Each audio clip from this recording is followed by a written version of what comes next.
Life is all about the gray area undefined. Life is filled with parallels. You can have your cake and eat it too.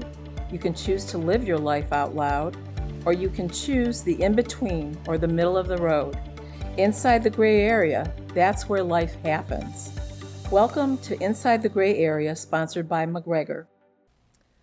Welcome back. I'm Leanne O'Brien, Chief Marketing Officer for McGregor. We are here today with our guest, Dana Wiggins. She's the Assisted Living Director for McGregor's Assisted Living Community. We just opened it in January of 2020, believe it or not. It seems like that was such a long time ago, right?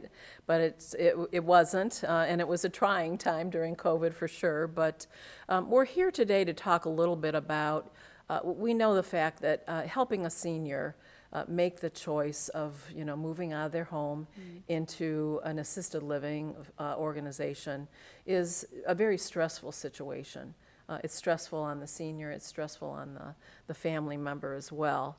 And we hope that we can help individuals live their life to the fullest at McGregor with a lot of choices that we offer here. So Dana, you want to tell us a little bit about, assisted living isn't a one-size-fits-all, but McGregor certainly accommodates a variety of different needs. So let's talk about that. Yeah, absolutely. That's one thing that I love about our assisted living. As you said, we can accommodate a variety of needs, seniors at various levels, in their cognitive function as well as their physical as well. So that's a beautiful thing about our community.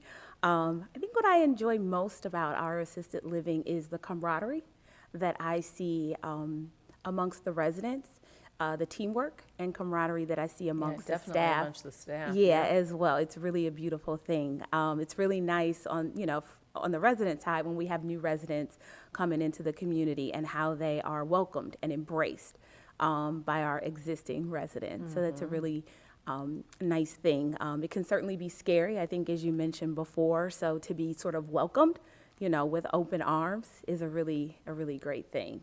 And the age range is what's even absolutely. more miraculous, right? We've got some in their 60s. 60s, correct. I don't know, do we have any in their hundreds yet? Absolutely. We have a resident, she's 102. Okay, good. Yep, she's sharp as a tack.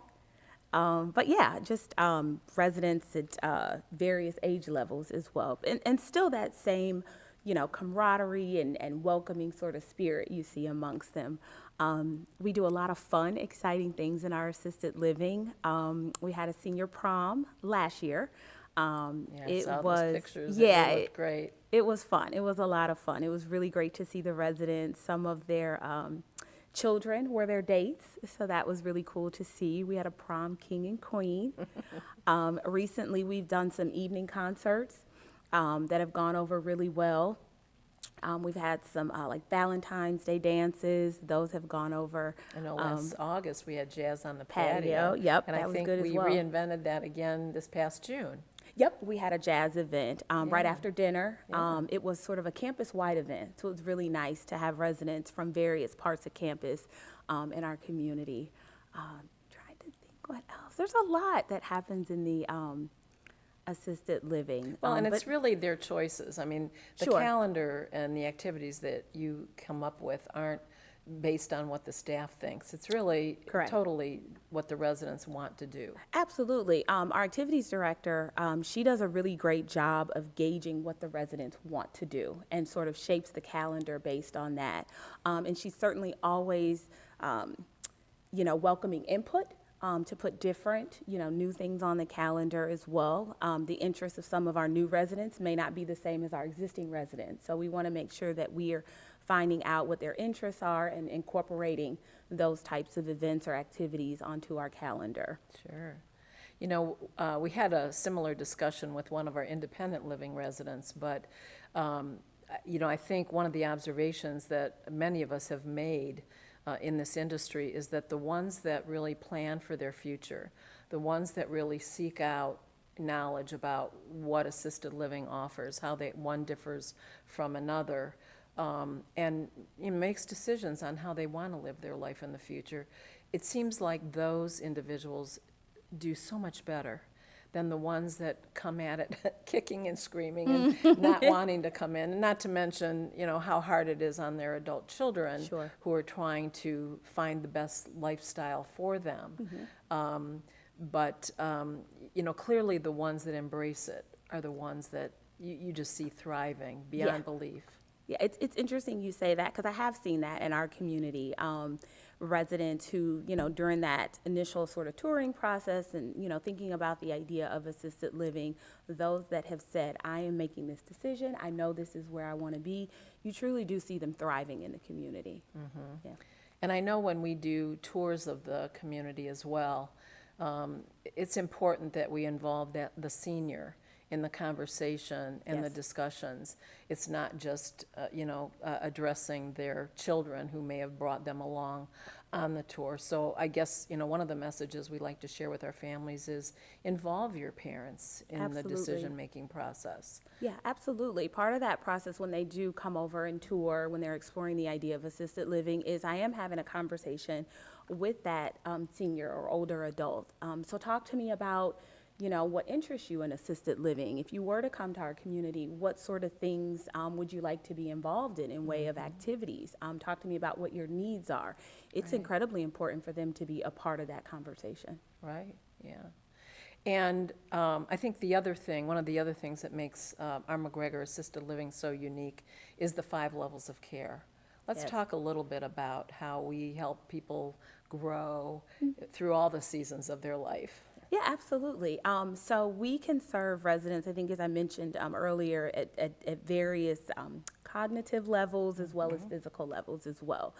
We have some residents who need minimal assistance from us, and then others who need much more. But what's nice is that as their needs grow, we can kind of grow with them and kind of meet them where they're at and give them the care and support that they need. Yeah, I guess the industry refers to it as aging in place. Yes. But there isn't the worry of necessarily having no options. Correct. Once you reach the highest level of care.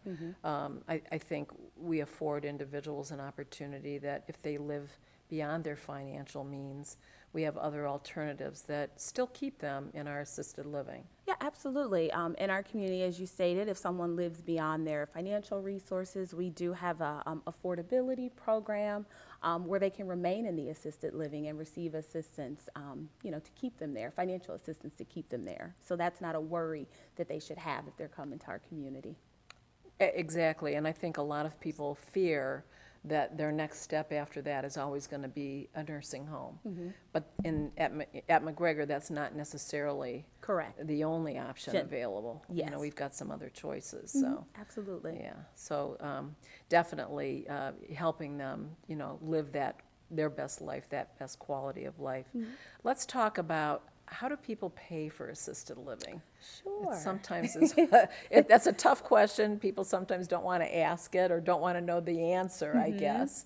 We have people that come to us who, have saved all their lives and yet even live beyond, that expectation. We have other individuals who, the adult children may be relying on the house being that asset, being that savings account to afford assisted living. So let's talk a little bit more about that. Sure. So I will say one thing that I often get when talking with people is the assumption that Medicare pays for assisted living, which is not the case. Medicaid does pay for the cost of assisted living, but of course you have to qualify for that program. Some of the other things that seniors may want to, or older adults may want to look into to help with the cost of assisted living could be perhaps a VA benefit, long-term care insurance, if that's something that you have, or lastly, you would pay privately. Right. Right. So people who have those annuities, those investments, you mentioned long-term care insurance. Yes. And then we do a lot of work with the VA only because we are so close to University Circle and the Veterans Medical Center. But, aid in attendance is one of the programs that we hear about a lot. And it depends on whether they were service-connected or not service-connected, or their longevity in a military status. and also whether or not it was during a period of wartime war. Correct. or not. But we'll cover all of the business with aid and attendance, I think, at another time. But it is a question that many individuals who have a military connection do ask about, and we're certainly happy to provide more information when they come to us. So. Beyond assisted living on our campus, we have a lot of other, multiple disciplines and options, one of which is physical, occupational, and speech therapy. You can get it anywhere on the campus, so Correct. Still in assisted living. Absolutely. We have residents in our community who receive those services, and those therapists do come to the building and provide that to them, which is a huge convenience to the resident, whether that be speech, occupational, or physical therapy. They can get it right in the building, which is a huge benefit. Right, and that really gives them a lot of comfort knowing that Yes. they may not have to move over to the gardens to receive that particular treatment. Yes. After all, we are in Cleveland, Ohio, so we do have winter time. Yes. No fun to go across our 45 acres to the other building to get your rehab. So when it comes to their own private building or their own private apartment even, Yes. they can benefit from those services. What else should we tell people about McGregor's Assisted Living? Oh, goodness. I think it's a wonderful place to be.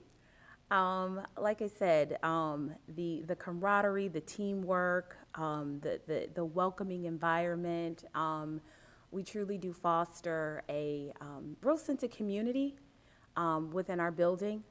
And it's something that, you try to describe, but I think you have to experience it, come and experience it for yourself. Like seeing is believing, That right? is correct. Seeing is believing. Yeah. So I would invite anyone to come Right. and tour and experience it for yourself. Yeah, we like to say that, our address may be Private Drive, but we welcome everybody to come and, if you want to see it, to believe it, well, then come and do that. Yes. And there's a number of team members that you have that are happy to show them around Absolutely. the building, and you being one of them. Absolutely. So come We are- and see yes. Dana. Yes, we welcome you to come. So yeah, when you think about your future, definitely we want people to think about a place that is committed to lifelong care and lifelong quality of life. With 147 years under our belt, I don't think we're going anywhere anytime soon. And so whoever it is that may be out there that's going to need us one day, we'll be here when you need us. Absolutely. Yeah. Well, thank you Thank for you. sharing that information. And we hope you all come and visit Dana at McGregor's Assisted Living. Thank you for joining Inside the Gray Area. We're here to answer all your questions and share some interesting insights. I'm Leanne O'Brien. We look forward to seeing you next time, and be sure to follow us on social media and our YouTube channel.